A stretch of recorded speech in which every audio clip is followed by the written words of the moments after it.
اعوذ باللہ من الشیطان اللعین الرجیم بسم اللہ الرحمن الرحیم الحمد للہ رب العالمین والصلاة والسلام علی نبی الکریم وعلی آلہ الطیبین الطاہرین المعصومین المنتجبین ولعنۃ اللہ علی اعدائہم من العان الى قیام یوم الدین آمین یا رب العالمین.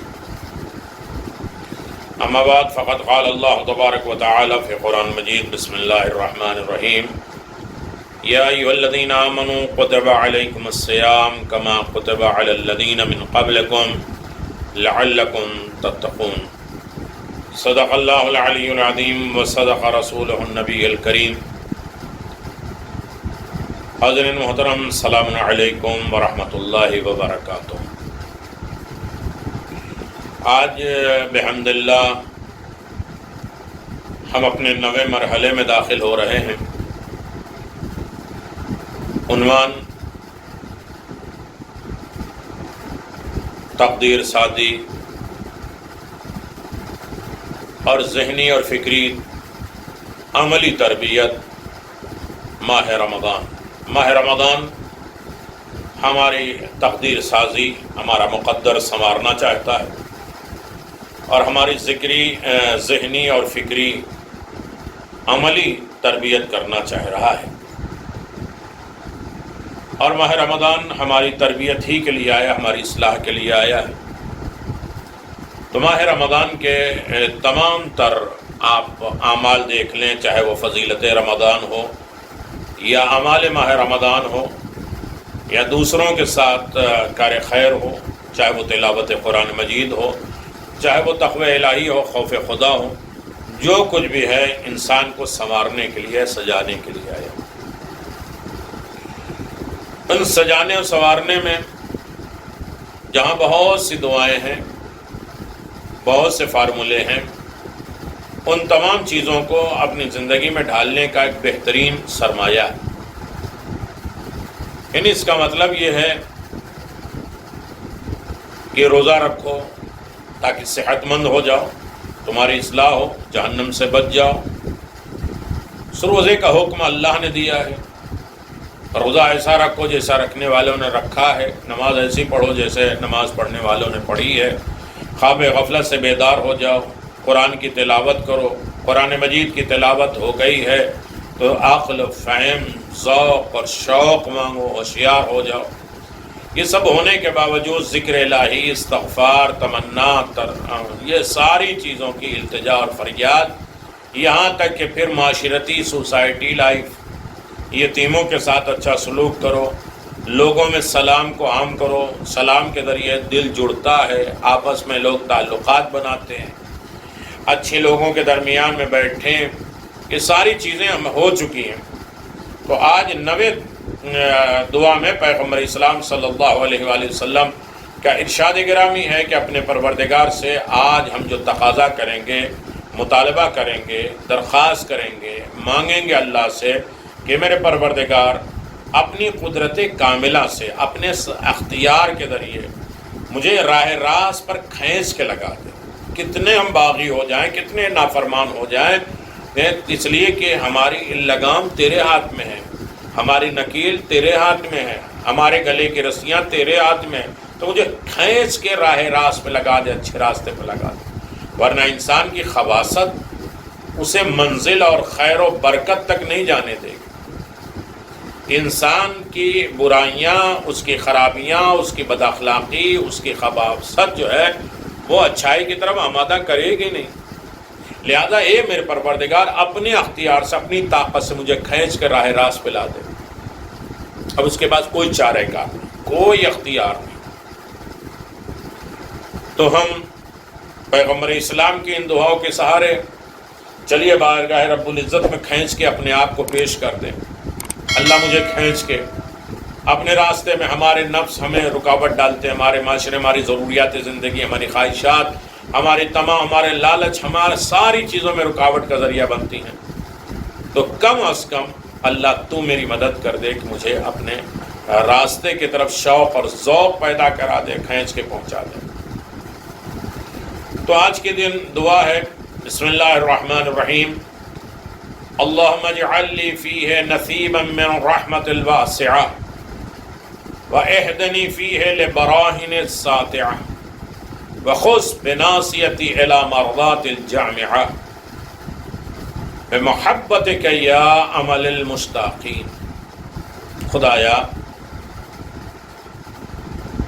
اس ماہ میں، اس مہینے میں، اس دن میں اپنی رحمت واسعہ میرے بھی شامل حال کر دے۔ رحمت اور رحمت واسعہ، اللہ، اور اس میں میری ہدایت کر اپنی روشن دلیلوں کے ذریعے، اور میری پیشانی کو اپنے جامع خوشنودی کے طرف جھکا دے، اور اپنی محبت کے ذریعے اے مشتاقین کی امید اور آرزو تمنا۔ آج کے دن کے دعا میں 3 مطالب بیان کیے گئے ہیں۔ ویسے تو ہے رحمت بھی ہے اور رحمت واسعہ بھی ہے۔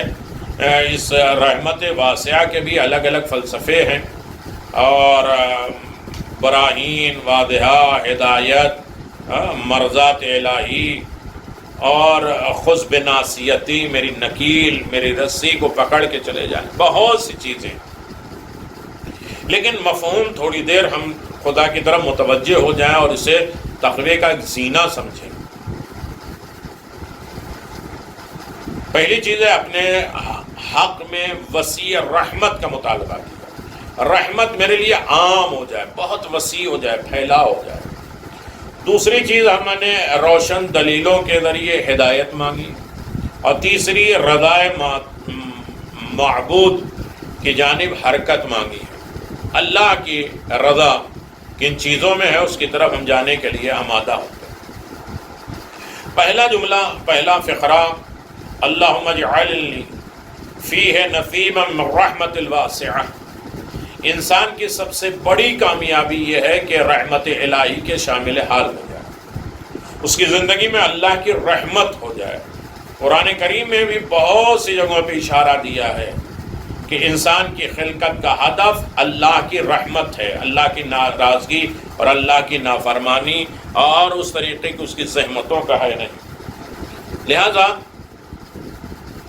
ان دعاؤں میں خالق کائنات قرآن مجید میں ارشاد فرماتا ہے، رحمتی وسعت کل شیء، میری رحمت ہر چیز پر ایک وسیع ہے، پھیلاؤ ہے۔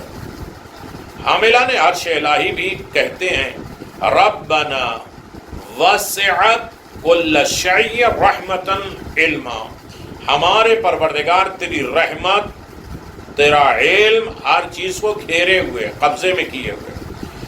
تقریباً اسی طریقے کی جملے، مفہوم طرح طرح کی دعاؤں میں موجود ہے۔ خود دعائے کمیل میں موجود ہے کہ برحمتک التی وسعت کل شیء، دعائے ابو حمزہ سمالی۔ اللہ اکبر، لمبی دعا ہے لیکن بہت جامع دعا ہے، مکمل نظام حیات ہے، مکمل ایک اصلاح ہے انسان کی زندگی کا۔ این رحمت الواسعہ، تیری رحمت واسعہ کہاں ہے؟ اس طرح بہت سی دعاؤں میں رحمت واسعہ جو وسیع رحمت ہے، تنگ نہیں ہے، پھیلی ہوئی بے پناہ رحمتیں ہیں۔ جب اللہ کی رحمت ہر شے پر وسیع ہے، پھیلی ہوئی ہے، تو انسان کو اللہ کی رحمت سے کبھی مایوس نہیں ہونا چاہیے۔ جیسا کہ خود خداوند عالم کا حکم ہے، لا تقنطوا من رحمت اللہ ان اللہ یغفر الذنوب جميعا، اللہ کی رحمت سے کبھی مایوس نہ ہو، اس لیے کہ اللہ کی رحمت واسعہ، پھیلی ہوئی ہے، عام ہے۔ رحمت خدا سے مایوسی خود اپنی جگہ ایک عظیم گناہ ہے۔ دراصل رحمت خدا سے مایوسی کا مطلب یہ ہے کہ کوئی گناہ ایسا بھی ہے جو خدا کی رحمت سے بڑا ہو۔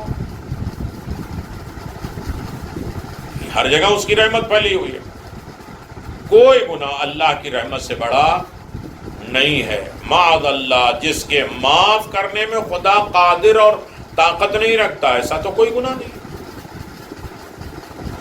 ایسا تصور خود اپنی جگہ پہ گناہ کبیرہ ہے کہ یہ اللہ سے معاف نہیں ہو پائے گا۔ یہ گناہ تو بالکل ایسا ہے کہ اللہ کی رحمت سے بڑی خدا نخواستہ، یہ خود گناہ کبیرہ ہے۔ گناہ کیوں نہ کیا جائے، خدا رحیم ہے۔ کبھی انسان اس مطلب کو بھی اپنے سامنے رکھتا ہے، گناہ کیوں نہ کیا جائے، خدا رحیم نہ تھا؟ خدا تو رحیم ہے، ہم گناہ کرتے ہیں۔ یہ کہ خدا کی رحمت کا مذاق نہیں اڑایا جائے، اور کرو اللہ بڑا ہے معاف کر دے گا۔ اس کی رحمت کو گناہ کرنے کے لیے رحمت حق بہانہ نہیں چاہیے، بہتر بہانہ بناؤ کہ ہو گئی غلطی لیکن ہمارے گناہ سے بڑا نہیں ہے، خدا کے سامنے ہم جائیں گے توبہ کریں گے، وہ یقیناً معاف کر دے گا، اس کی رحمت عام ہے۔ یہ بھی ایک عظیم گناہ ہے۔ در حقیقت اسلام میں رحمت الہی سے مایوسی بھی گناہ ہے، اور عذاب خدا سے لاپرواہی بھی ایک بڑا گناہ ہے۔ یہ کر لو دیکھا جائے گا کیا ہوگا۔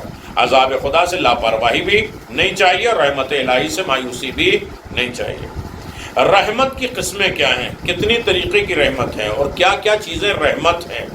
روایات میں، دعاؤں میں، قرآن کی آیتوں میں ایک رحمت عام ہے، ایک رحمت خاص ہے۔ رحمت عام جو تمام موجودات عالم کے لیے ہے، کسی سے مخصوص نہیں ہے۔ ہر موجود رحمت عالم سے فیضیاب ہوتی ہے، چاہے وہ مومن ہو، کافر ہو، انسان ہو، جانور ہو۔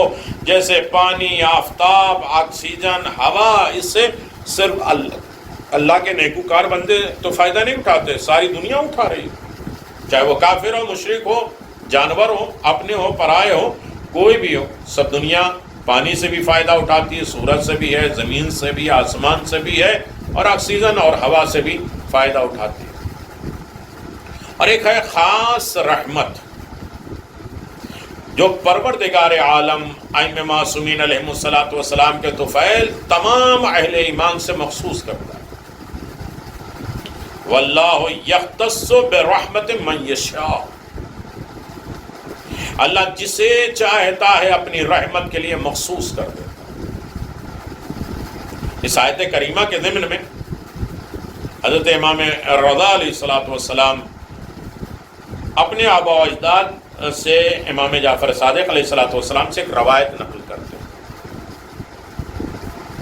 المختص بالرحمت النبی اللہ ووصیہ وعطرتہ ان اللہ تعالی خلق مئۃ رحمت فتسع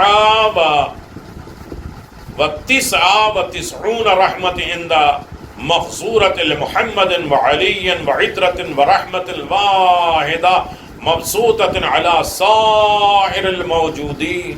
اللہ اکبر۔ رحمت خاص رحمت مخصوص ہے پیغمبر اسلام اور ان کے وسیع جانشین امیر المومنین سے۔ یقیناً اللہ کی رحمت 100 حصے میں ہے، 100 طریقے سے ہے اور قرار پاتی ہے، 99 حصے اس کے پاس محفوظ ہیں، جو محمد اور علی اور ان کے دونوں عطرت اور ان کی اولاد اور باقی ائمہ معصومین اور تمام موجودان عالم میں شریک ہے۔ اللہ اکبر۔ ایک رحمت اللہ نے بھیجی ہے جو ساری کائنات میں پھیلی۔ اِنَّا رحمت اللہ قریب من المحسنین، یقیناً اللہ کی رحمت صاحبان حسن عمل، محسن احسان کرنے والوں سے قریب۔ وَكَانَ بِالْمُؤْمِنِينَ رَحِيمًا، اور صاحبان ایمان پر بہت زیادہ رحم کرنے والا، مہربان ہے پروردگار۔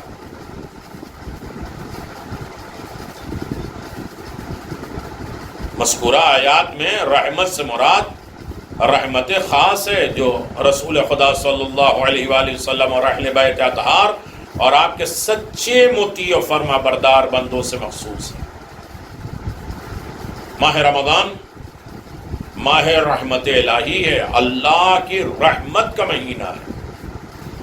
جو لوگ اپنی زندگی میں ماہ رمضان کو دیکھتے ہیں وہ دو طریقے سے ہیں۔ لوگوں کے پاس جو رمضان آتا ہے دو طریقے سے، ہم جو ماہ رمضان پا رہے ہیں وہ دو طریقے سے ہے۔ کچھ ایسے ہیں جو اپنے اعمال اور توبہ اور استغفار کے ذریعے رحمت الہی سے قریب ہو کر ماہ رمضان کے فائدے اور اس کے فیوز، اس کے برکات، اس کے رحمتیں سے مالا مال ہوتے ہیں۔ ماہ رمضان میں توبہ استغفار کر کے اللہ کی رحمت سے قریب ہو جاتے ہیں۔ کچھ وہ بد نصیب ہیں جو ماہ رحمت میں بھی اپنے گناہوں کو نہیں بخشوا پاتے۔ پیغمبر نے فرمایا بد اخلاق، بد نصیب ہے، وہ بدبخت ہے، نالائق ہے کہ ماہ رمضان چلا جائے اور اس کے نامہ اعمال میں کوئی گناہ باقی رہ جائے۔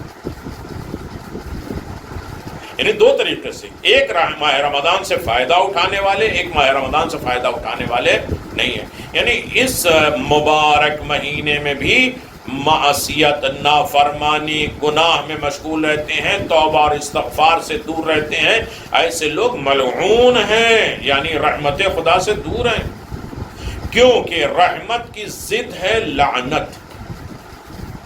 ہم جب کسی کے اوپر لعنت کرتے ہیں، لعنت کا مطلب یہ گالی نہیں ہے، پتھر نہیں ہے، تماچے نہیں ہے، بلکہ یہ ہے کہ رحمت الہی سے دور، اور جو رحمت الہی سے دور ہو جائے وہ لعنتی بن جاتا ہے۔ لعنت یعنی رحمت الہی سے دوری۔ بہت سے اوقات، بہت سے وقت ایسے ہوتے ہیں کہ ہم خود اپنے برے اعمال، گناہ، نافرمانی کی بنا پر رحمت الہی سے دور ہو جاتے ہیں اور دوسروں پر لعنت بھیجتے ہیں۔ خود پیغمبر اسلام نے فرمایا ہے کہ جس وقت جو موقع، جو مواقع، جو وقت ایسے آتے ہیں کہ جہاں تم رحمت الہی سے دور ہو جاتے ہو، تو جب لعنت کسی کے اوپر بھیجتے ہو تو لعنت تو مستحق کو تلاش کرتی ہے، جہاں قریب ملی وہیں چلی جاتی ہے، چپک جاتی ہے۔ نیٹ ورک جہاں وائی فائی پکڑے گا وہیں انسان جو ہے وہ چلا جائے گا میسج۔ من ادرک شہر رمضان فلم یغفر له فی فمات فدخل النار فابعد اللہ اکبر۔ بحار الانوار میں یہ روایت موجود ہے کہ جو بھی ماہ رمضان کا رحمت والا مہینہ پالے، در کر لے، اپنے گناہوں کو نہ بخشوا سکے، وہ ملعون ہے، ملعون ہے، رحمت خدا سے دور ہے، اس کے اوپر لعنت ہے۔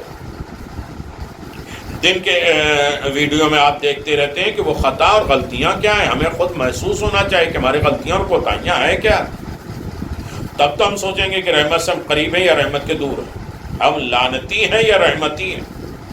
یہ ماہ رمضان در حقیقت ماہ رحمت ہے، ماہ برکت ہے، ماہ مغفرت ہے، ماہ توبہ ہے، کہ خود حدیث میں قد اقبل الیکم شہر اللہ بالبرکت والرحمہ، ماہ رمضان تمہارے پاس برکت اور رحمت کے ساتھ آیا ہے۔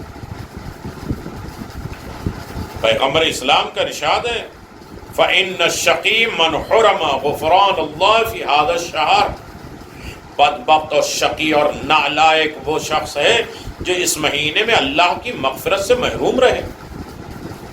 بارگاہ خداوندی و کریم رحیم میں یہ دعا ہے کہ پروردگار اس مہینے کی برکتوں اور رحمتوں سے ہمیں محروم نہ کرے۔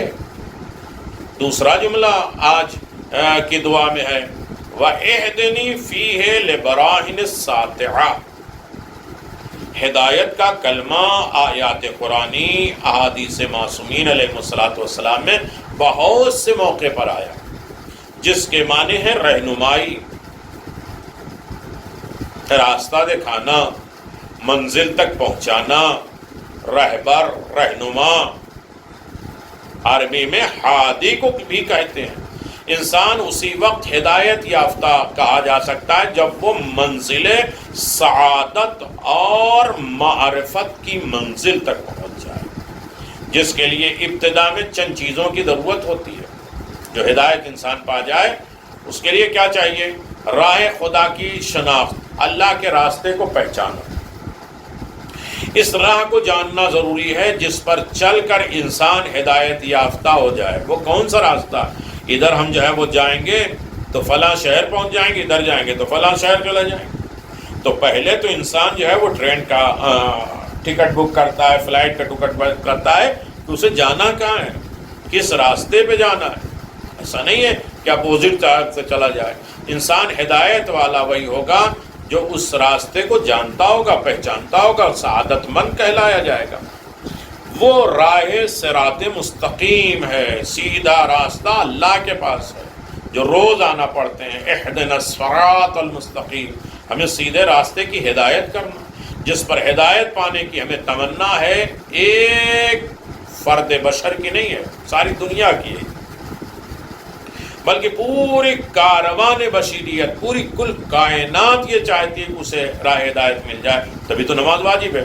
دنیا میں ساری دعائیں مستحب سے بھی ایک دعا واجب ہے، اہدنا الصراط المستقیم، صراط مستقیم، سیدھا راستہ دکھا دے۔ اس لیے کہ خداوند عالم قرآن مجید میں خود اعلان فرماتا ہے، اہدنا الصراط المستقیم، سیدھے راستے پہ چلنے کی ہمیں رہنمائی فرما۔ لہذا سب سے پہلے ضروری یہ ہے کہ ہم اس راستے کو پہچانے، تو وہ یہ نہیں کہ یہی سیدھا راستہ جا رہا ہے اور ہم اندھوں کی طرح چلے جا رہے ہیں۔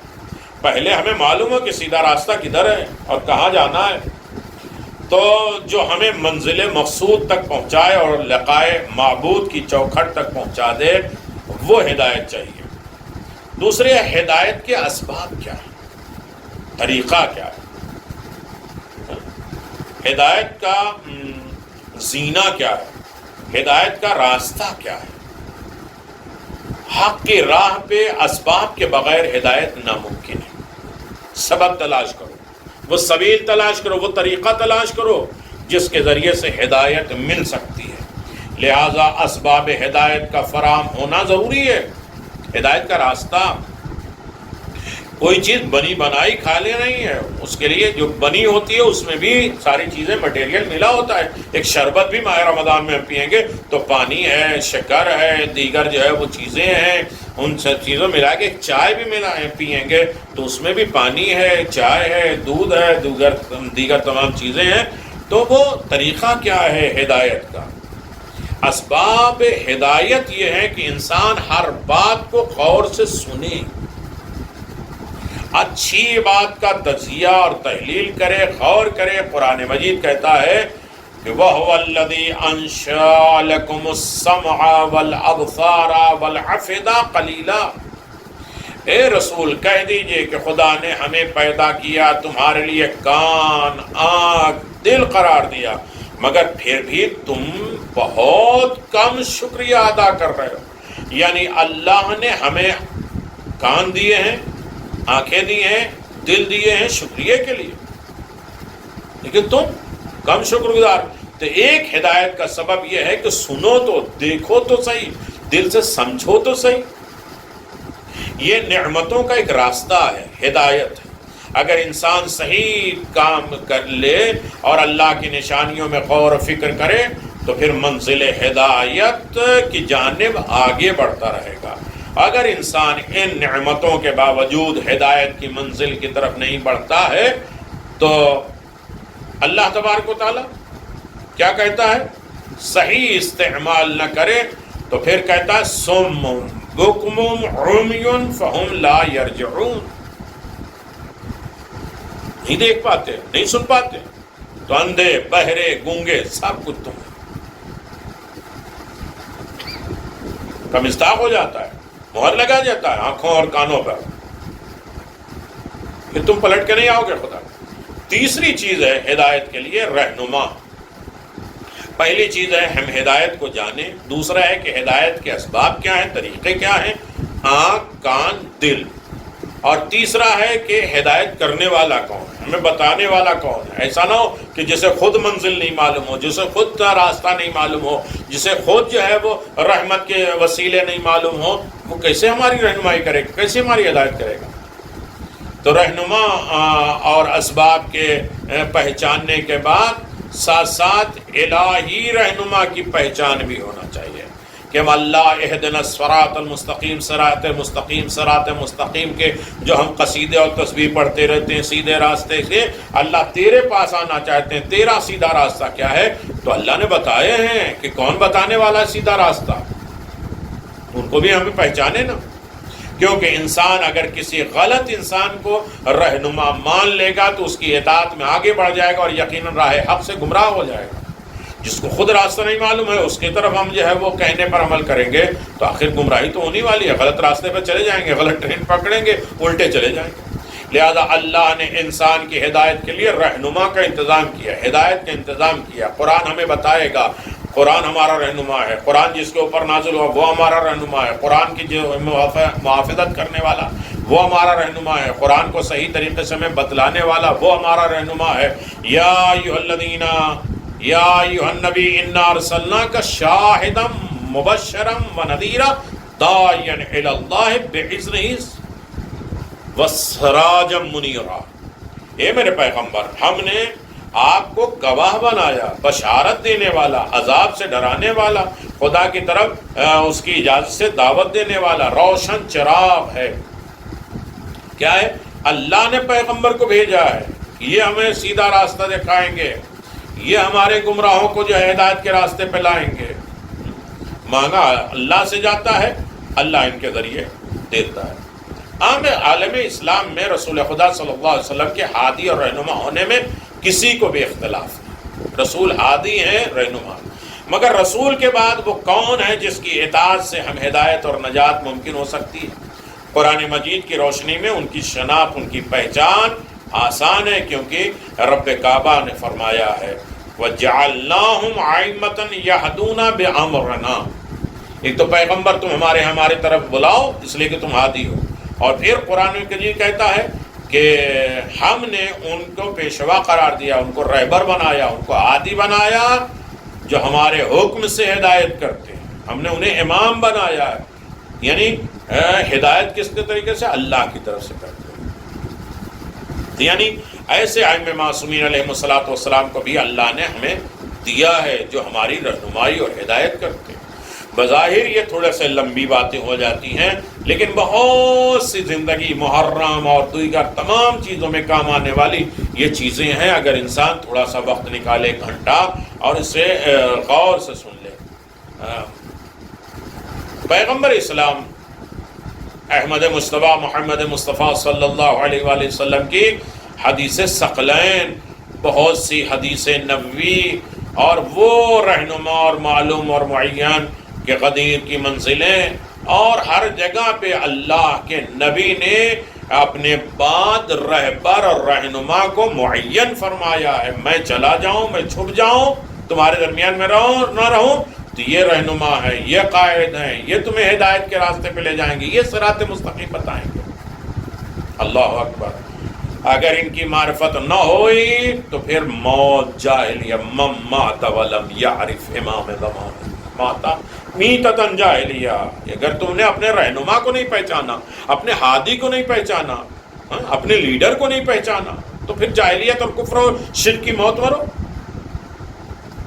چوتھی چیز ہے اللہ اکبر میرے عزیزو، شاید یہی رمضان میں یہ 4 فقرے ہوتے تو ہماری زندگی اور رمضان کی، ایک تو ہم ہدایت کو جانیں، ہدایت کیا ہے، کس کے پاس رحمت۔ دوسرے یہ ہے کہ ہدایت کے اسباب کیا ہیں، آنکھ، کان، دل، سنو، دیکھو، غور کرو۔ تیسری یہ ہے کہ رہنما اور لیڈر جانو، خدا کی طرف سے ہو، وہ رہنما دنیا کا بندوں کا بنایا نہیں ہوا۔ یہ سب کچھ ہونے کے بعد اب ایک مرتبہ تم اپنے آپ کو سرنڈر کر دو، اپنے آپ کو ان کے تسلیم کر لو، تفویض کر لو، ایکسپٹ کر لو مکمل۔ وہی ہدایت ہے اللہ کے پاس، اسی نے ان کو ہادی بنایا، ہمارے پاس اللہ نے آنکھ، کان، دل دیے تاکہ ان ہدایت کو سمجھیں اور جانیں، اور اس کے اوپر ہمیں ایکسپٹ کر لیں۔ رہنما کی شناخت کے بعد، ہادی کے پہچاننے کے بعد، سب سے اہم مرحلہ یہ ہے کہ خود کو ان رہنما کے سپرد کر دو، ان ہادی کے حوالے اپنے آپ کو کر دو۔ یہ میری لائف ہے، یہ میرا نفس ہے، یہ میری خواہش ہے، یہ میری روح ہے، یہ میری زندگی ہے، یہ میری مقصد ہے، اب آپ جس طرف چاہیں گامزن کریں۔ ایسے اصحاب تھے ائمہ معصومین کے، ایسے چاہنے والے تھے جنہوں نے اپنی لائف بھلا دی کہ آپ کیا چاہتے ہیں، کس طریقے سے ہمیں جینا ہے۔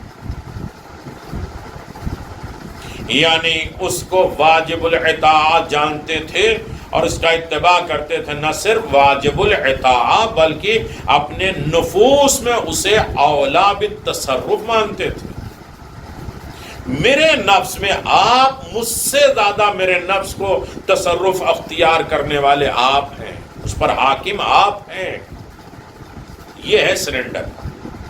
قدیر میں سب نے ہاتھ پہ ہاتھ رکھا کہ ہمارے نفس و ہماری جان ہمارے جسم سے پر آپ سب سے زیادہ حاکم ہیں. قرآن کریم نے کہا کونوا مع الصادقین، ان کے ساتھ ہو جاؤ. ہدایت ہے، وہ ہدایت کی پہچان کے سبب ہیں، رہنما ہیں، خدا کی طرف سے آئے ہیں، تو اب ان کے ساتھ ہو جاؤ. کونوا مع الصادقین یا ایھا الذین آمنوا اتقوا اللہ وکونوا مع الصادقین. جانو، پہچانو، مانو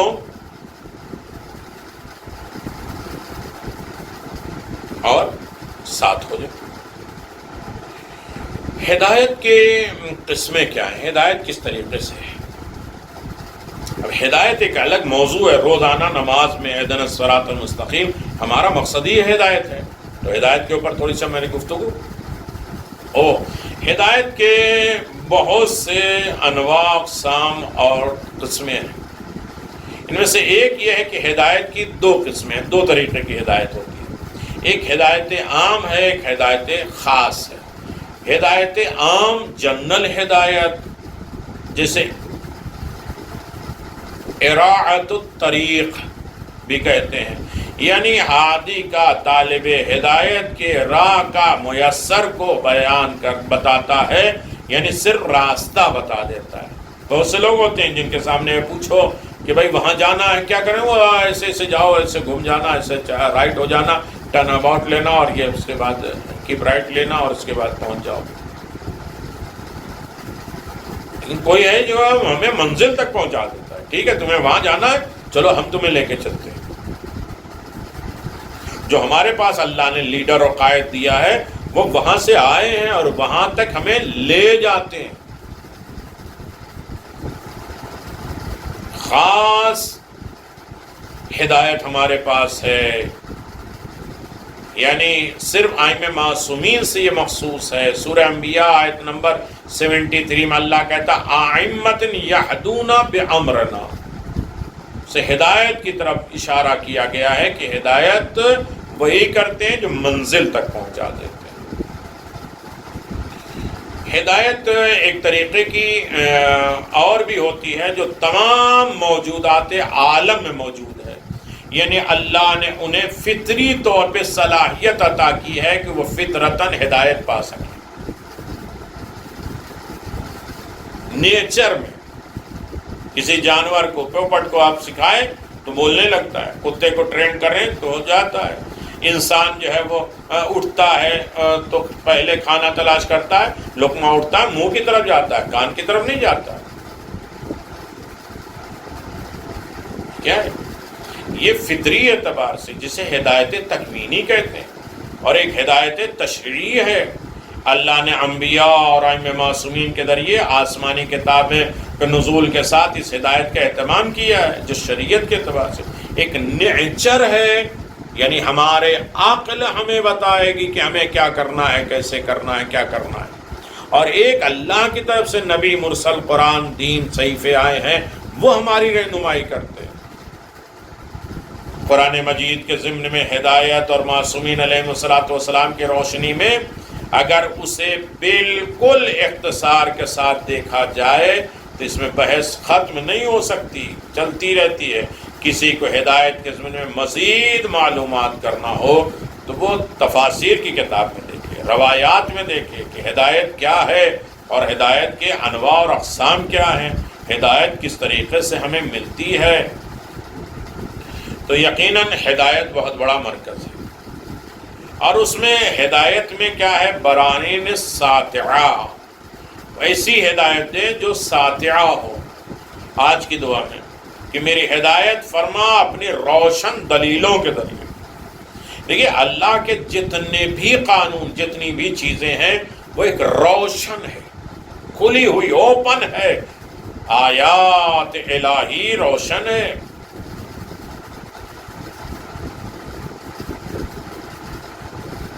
ساطعہ ساتعہ کے معنی براہین، دلیلیں، برہان کی صفت، یعنی روشن واضح دلیل ہے۔ سوال یہ ہے کہ روشن دلائل سے مراد کیا ہے؟ تو قرآن اور محمد اور آل محمد علیہ الصلوۃ والسلام براہین ساتعہ ہے۔ قرآن کہتا ہے ذالک الکتاب لا ریب فیہ ھدی للمتقین، بالکل 100% جو ہے واضح کر دیا، کھلی ہوئی دلیل بتایا کہ قرآن ہدایت اسی کی کرے گا جو متقی ہوگا، غیر متقی اس لائق نہیں ہے کہ وہ قرآن سے رہنمائی۔ ابھی آپ آن لائن جو ہے وہ درس دیکھ رہے تھے تو ہدایت و تدبر و تفکر میں رکاوٹیں کیا بنتی ہیں؟ ایک ہے تکبر، ایک ہے بری صفت، ایک ہے برا اخلاق، اور ایک ہے خدا سے منہ پھیر کے کہیں اور چلے جانا، اور انابہ یعنی خدا کی طرف پلٹ کے آنا۔ یہ سب کیا چیزیں ہیں کہ جو انسان کی ہدایت نہیں کرتا۔ اللہ کہتا ہے صم بکم عمی فہم لا یرجعون، یہ دلوں پہ مہر لگ جاتی، یعنی کلم کلا ہے کہ ہدایت وہی پائے گا جو متقی و پرہیزگار ہوگا، کھلی واضح کھلی اوپن دلیل ہے۔ نجات وہی پائے گا جو علی کی ولایت کا اقرار کرے گا، گناہ کی معافی اسے ملے گی جو حسینی ہوگا۔ کھلی اوپن دلیل ہے، کوئی چھپی ہوئی چوری کی باتیں تو ہے ہی نہیں۔ یہ کس کے پاس کوئی اور دلیل ہے تو بیان کرے۔ پیغمبر اسلام کا ارشاد ہے انی تارکن فیکم الثقلین کتاب اللہ عز وجل و عطرتی و اہل بیتی۔ کئی طریقے کی روایت نقل کی ہے کہ میں تمہارے درمیان میں 2 گراں قدر چیزیں چھوڑ کے جا رہا ہوں، اللہ کی کتاب، میری عطرت یعنی اہل بیت، یہ دونوں ایک دوسرے سے ہرگز جدا نہیں ہوں گے، یہاں تک کہ حوض کوثر پر مجھ سے ملیں گے۔ جب تک تم ان دونوں سے متمسک رہو گے، وابستہ رہو گے، ہرگز ہرگز گمراہ نہیں ہوگے۔ اسے حدیث ثقلین کہتے ہیں۔ اہل بیت براہین الساطعہ، ایسی ہدایت جو اہل بیت کے راستے سے ملے، اہل بیت کے حکم سے ملے۔ اچھا ہدایت وہیں سے مل ہی سکتی ہے، اس کے علاوہ تو ہدایت نہیں، سب گمراہ ہیں جو ہدایت کے محتاج ہیں۔ ہادی تو کائنات میں محمد اور آل محمد ہی ہادی، بالکل انہی کو چھوڑ کر پھر انسان گمراہی اور ضلالت کے مقدر ہے۔ اہل بیت کو جس نے چھوڑا اس کی زندگی ختم، تباہ۔ سب چیزیں ولایت کے اوپر ڈیپینڈ ہے، یہ یاد رکھیے۔ کبھی مقایسہ نہ کرنا کہ تراویح ہے اور مجلس کیا ہے۔ مجلس کیا ہے؟ براہین ساطعہ، ہدایت کی کھلی ہوئی روشن دلیل ہے، خدا کے روشن دلیلوں کی جانب ہدایت۔ جیسا کہ آپ جانتے ہیں براہین ساطعہ کے معنی روشن دلیل کے، قرآن مجید نے چند مقامات پر اسے دلیل بیان کرتے ہوئے آواز دیا یا ایھا الناس قد جاءکم برہان من ربکم وانزلنا علیہ نورا ومبینا۔ اے انسانوں، تمہارے پاس تمہارے پروردگار کی طرف سے دلیل آ چکی ہے، ہم نے تمہاری طرف آشکار نور، کھلا ہوا نور نازل کیا ہے۔ قرآن کریم کی یادیں اسلام اور رسول اور مراد ہیں کہ ہم نے تمہارے سامنے قرآن بھیجا، اسلام بھیجا، دین بھیجا، رسول بھیجے، ائمہ معصومین بھیجے۔ یہ بالکل واضح دلیل ہے۔ اب تم یہ انکار نہیں کر سکتے کہ ہمیں کوئی بتانے والا نہیں تھا، ہم تک بات پہنچی نہیں۔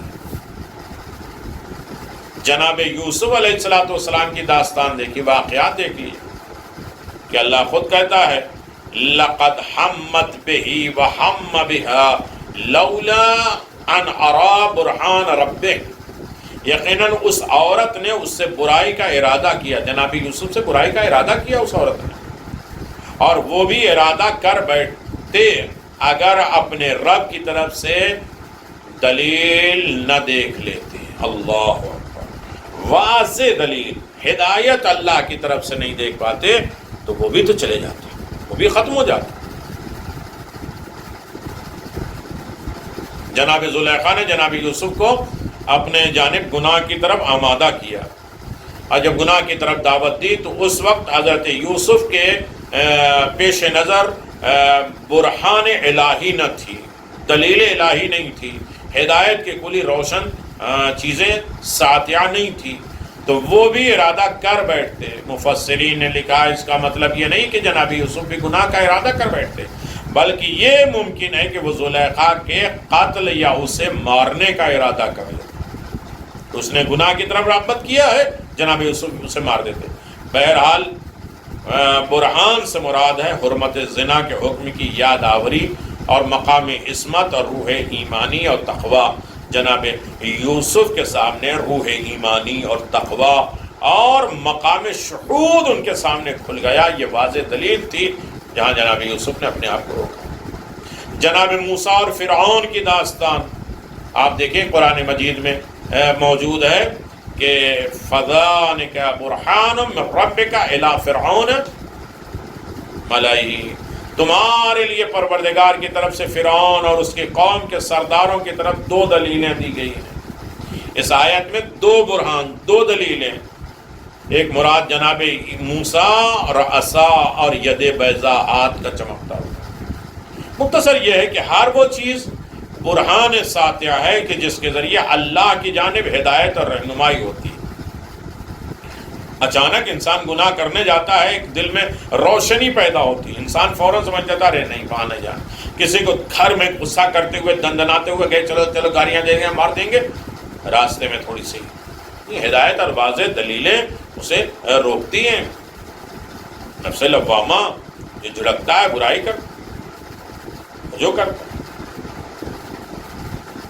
لہذا ائمہ معصومین کی بھی براہین ساتحہ کے مطابق اول میں ہے کہ حضرت امام علی نقی علیہ السلام نے زیارت جامع کبیرہ میں فرمایا ہے وَنُورِهِ وَبُرْحَانِهِ، ائمہ معصومین اللہ کے نور ہیں اور اس کی واضح دلیل اور برہان ہے۔ ان برہانوں کے ذریعے انسان برائیوں سے رکتا ہے، ان ہدایتوں کے ذریعے، ان براہین کے ذریعے انسان اللہ کی طرف ہدایت پاتا ہے۔ آج کے دن کی دعا میں ہمیں یہی کہنا ہے کہ ہمیں معصومین سے وابستہ ہو جائے۔ معصومین خدا کی طرف سے ایک برہان، ایک دلیل ہے، واضح نشانی ہے، کلہ ہدایت کا سر چشمہ ہے، اور انہی کے ذریعے ہماری رہنمائی ہوتی ہے۔ تیسرا فقرہ اور اس کے بعد بات تمام ہو جائے کہ آج کے دن کی جو ہم نے دعا مانگی ہے خذ بناصیتی الی مرضات الجامعہ،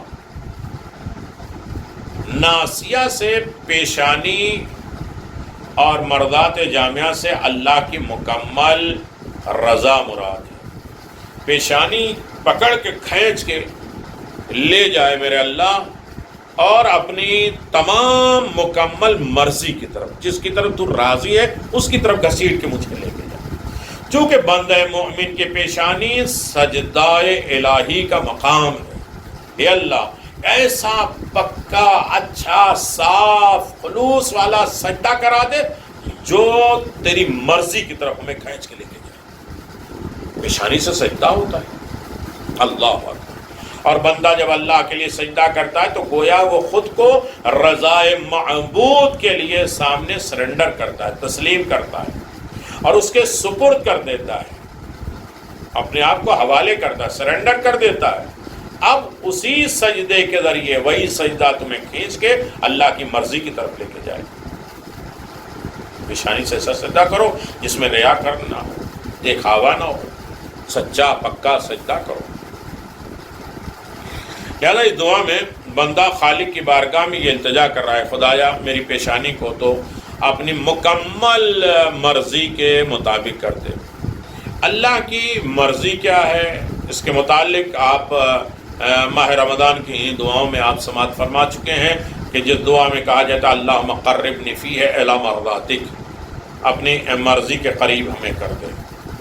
لہذا خذ بناصیتی الی مرضاتک جامعہ کی دلیل کی باتوں میں آپ آمادہ ہو چکے ہیں کہ مرضات جامعہ رضا اللہ سبحانہ مقرون بالطاعہ، اللہ تعالیٰ کی رضا خوشنودی اطاعت کے ساتھ ساتھ، جو لوگ اس کی اطاعت کرتے ہیں اللہ اس سے راضی ہو جاتا ہے۔ اور یہ انسان کے لیے سب سے بڑی کامیابی ہے کہ سب سے بڑی سعادت مندی ہے، اور یہ بندے کو اس وقت حاصل ہوتی ہے جب وہ اللہ کے امر حکم کو فالو کرتا ہے اور منہیات اور نہیں کو چھوڑ دیتا ہے، منع کی ہوئی چیزوں کو ترک کر دیتا ہے۔ لہذا اگر بندے کو مرضی معبود حاصل کرنا ہے تو وہ خدا کا مطیع و فرما بردار بن جائے۔ افسوس ہے اس بندے پر جو اس کی ناراضگی کو بندوں کی رضا کے بدلے میں خرید لیتا ہے۔ بندے راضی ہو جائیں، خدا ناراض ہوتا ہے یا نہیں ہوتا، یہ افسوسناک ہے، ہم انہیں راضی کریں۔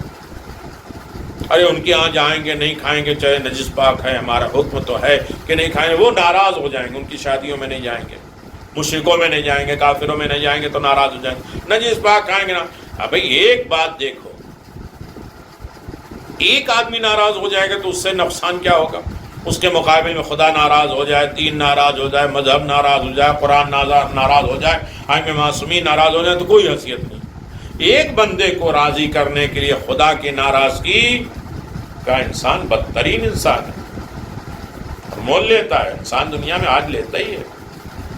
ان کے سامنے ہاں میں ہاں نہ ملاتے تو کیا ہوتا؟ وہ برائی تو کر رہے تھے لیکن چپ چاپ خاموش رہے تو کیا ہوتا؟ ہم نے خدا کی ناراضگی کو بندے کی رضا کے ذریعے خرید لی، بندہ راضی ہو جائے چاہے خدا ناراض ہو جائے۔ چنانچہ امام سید الساجدین، امام زین العابدین مسجد دمشق میں، شام میں، اس خطیب کے لیے فرما رہے تھے جو ممبر پہ بیٹھ کر یزید کی تعریف کر رہا تھا۔ امام نے اسے خطاب کر کے فرمایا، وائے ہو تجھ پر، تو نے خالق کی ناراضگی خریدی ہے مخلوق کی رضایت کے عوض۔ اسے راضی کرنا چاہتا ہے، یزید کو راضی کرنا چاہتا ہے، خالق ناراض ہو جائے تو ہو جائے، تجھے وائے ہو، جہنم ہو، بدنصیب ہے تو۔ اکثر اوقات ہم لوگ بھی اپنے معاشرے میں ایسی بات کر لیتے ہیں جن سے عوام تو خوش ہو جاتے ہیں مگر خدا، رسول اور اہل بیت ناراض ہو جاتے ہیں۔ مجلسوں میں بھی بات ہوتی ہے، مجمع خوش ہو جائے، چاہے یہ اہل بیت کی توہین ہو، دین اور مذہب کی توہین ہو تو کوئی، ڈالر دینے والے خوش ہو جائیں، مجلس کی توہین کر دو تو کوئی بات نہیں، خدا ناراض ہو تو کوئی بات نہیں، بندہ تو راضی ہو جائے گا۔ اللہ اکبر۔ اہل بیت ناراض ہو جاتے ہیں، حتیٰ کہ عوام کی ناراضگی سے بچنے کے لیے صحیح مسائل، صحیح عقائد کو پیش کرنے سے بھی ہم نہیں ڈرتے۔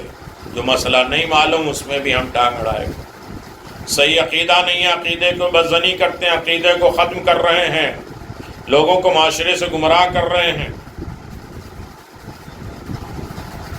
ڈراتے کتراتے ہیں۔ اس پر ستم والا ہے۔ ستم یہ ہے کہ اگر کوئی صحیح مسائل اور صحیح عقائد کو پیش کرتا ہے تو اس کی کھلا مخالفت کی جاتی ہے، اپنے غلط کاموں میں مصلحت کی روا ڈال دی جاتی ہے، رضا ڈال دی جاتی ہے۔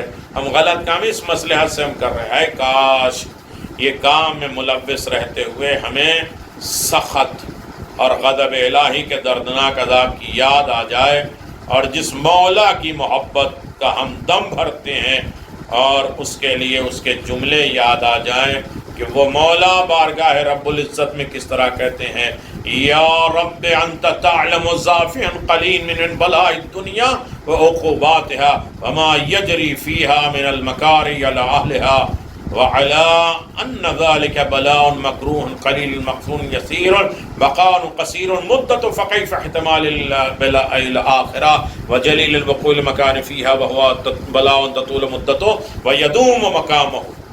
اللہ اکبر۔ اے میرے پروردگار، اے میرے خالق، دنیا کی مختصر آزمائش، امتحانات، تکلیفوں کے مقابل میں میری کمزوری کو تو جانتا ہے۔ ہم تیرے امتحان نہیں دے سکتے، ہم تیری دی ہوئی تکلیف کو برداشت نہیں کر سکتے، اور وہ ناپسندیدہ کام جو اہل دنیا کے لیے پیش آتے ہیں میں انہیں برداشت نہیں کر سکتا، اگرچہ وہ بلا اور رنج دیر پا نہیں ہے، تھوڑی دیر کے لیے رنجیدہ ہے، ہر مشکل کے بعد آسانیاں ہیں، ہر رات کے بعد صبح ہونے والی ہے۔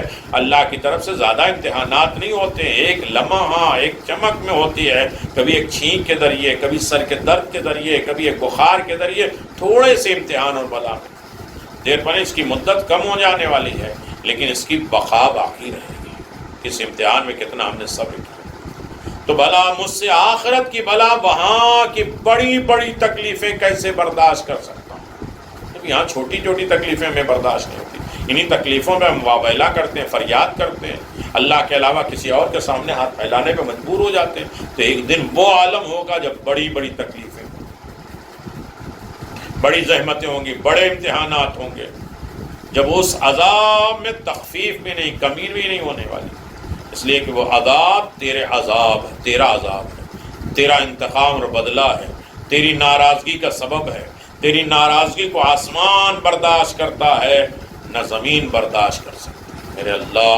لہذا آج کے دن خالق کی بارگاہ میں ہماری یہی التجا ہے، دعا ہے کہ خدایا ہماری پیشانی کے جو سجدے ہیں اس میں خلوص پیدا کر دے، للہیت پیدا کرے، تیرے لیے عبادت کرنے کے، اسے اپنی مرضی کے قریب ہمیں ہماری پیشانی کو پکڑ کے پہنچا دے، اور ہمیں آخرت کے دردناک عذاب سے محفوظ فرما، اور ہم سب کو اللہ تبارک و تعالیٰ کا عظیم بندہ شمار کرتے ہوئے اور نیکوکار بندہ ہمیں بنا دے۔